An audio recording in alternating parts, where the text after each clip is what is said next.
For years, I did exactly what the experts said. Save every penny. So I tucked away $100 a month, convinced I was getting rich. But when I checked my account a year later, I almost laughed. The $1,200 was there, but the interest? It wasn't even enough to buy a single cup of coffee. It felt completely pointless. Then I found a strategy wealthy people use that has nothing to do with hoarding cash. It's about making small amounts of money work hard. I took that same $100 a month, applied this method, and it changed my financial life. Stick with me, and I'll show you exactly how it works. Let's be real. The old advice is broken. You sacrifice, you cut back, you watch $100 leave your account. And for what? A few extra bucks at the end of the year? Some will ask, what about high-yield savings accounts? You're not wrong. Getting 5% is better than nothing. But here's the reality check. Saving is defensive. It protects money, but it doesn't grow wealth. It's like filling a swimming pool with a leaky garden hose. Safe, but painfully slow. Wealthy people play offense. They use one powerful idea: leverage.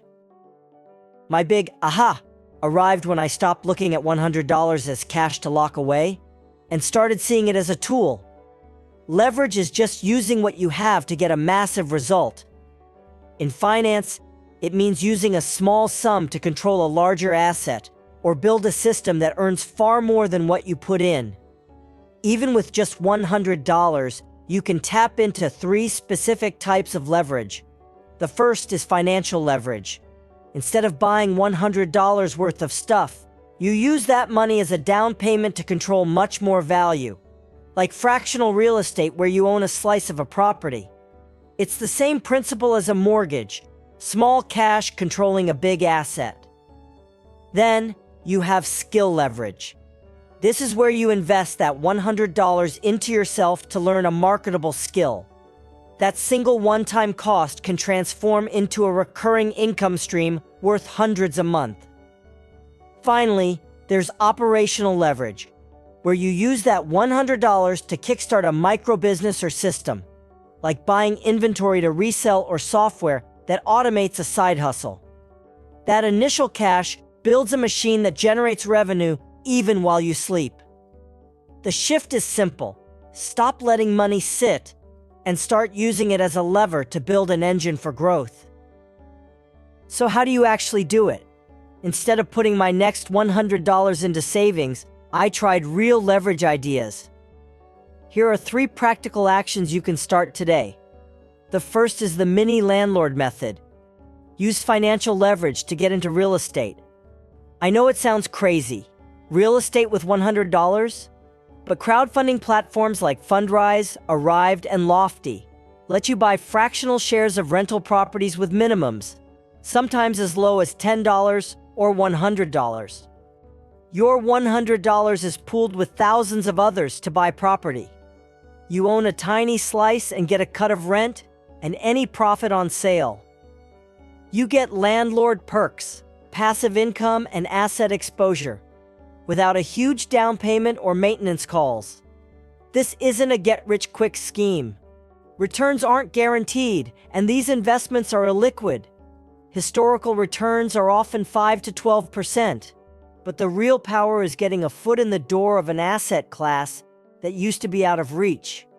My first $100 started bringing in a couple of dollars a month, small, but proof my money could work. The second is the income multiplier method. This is my favorite. Instead of investing $100 in a company or property, invest in your best asset, yourself. The goal? Learn a skill people will pay for. For $100, you can buy a solid course, books, or a workshop on an in-demand skill. Graphic design with Canva, social media management, short video editing, or basic copywriting. Learn the fundamentals in a few weeks and find clients on Upwork, Fiverr, or by reaching out to local businesses. This is ultimate leverage.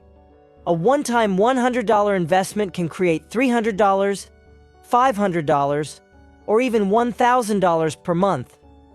It takes hustle to land the first client. But once you do, you've made your money back. And every dollar after is profit. You stop being a passive saver and become an active earner.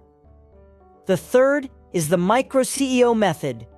Use $100 as seed money for a tiny business. It's cheaper than ever to start something now. You could buy a small batch of unique products to sell on Etsy or Facebook Marketplace. Try retail arbitrage. Buy clearance items and flip them online. Or set up a dropshipping store and spend $100 on setup and test ads.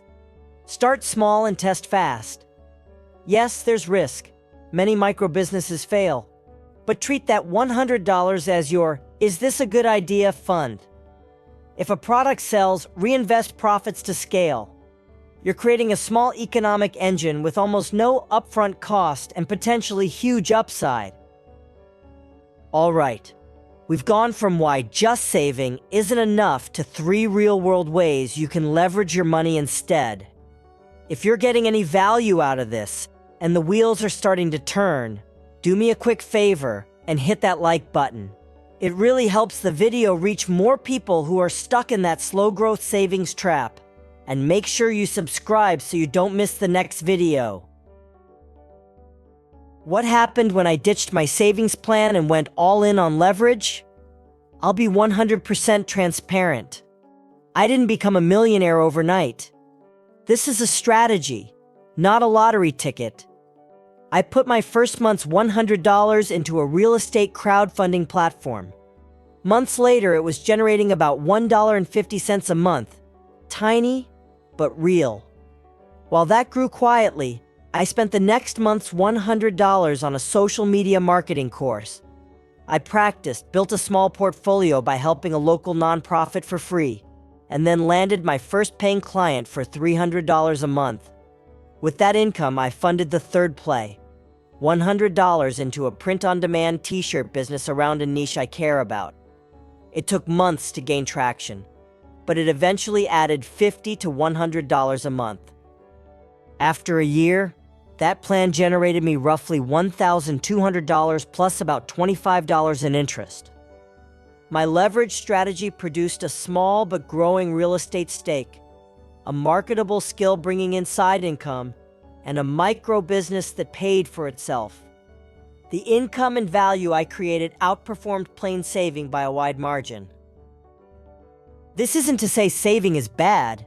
An accessible emergency fund is step one for financial security. But if your goal is to build wealth, saving alone won't get you there. You must switch from a defensive mindset to an offensive one. Stop asking, "How much can I save this month?" and start asking, "How can I leverage this money?"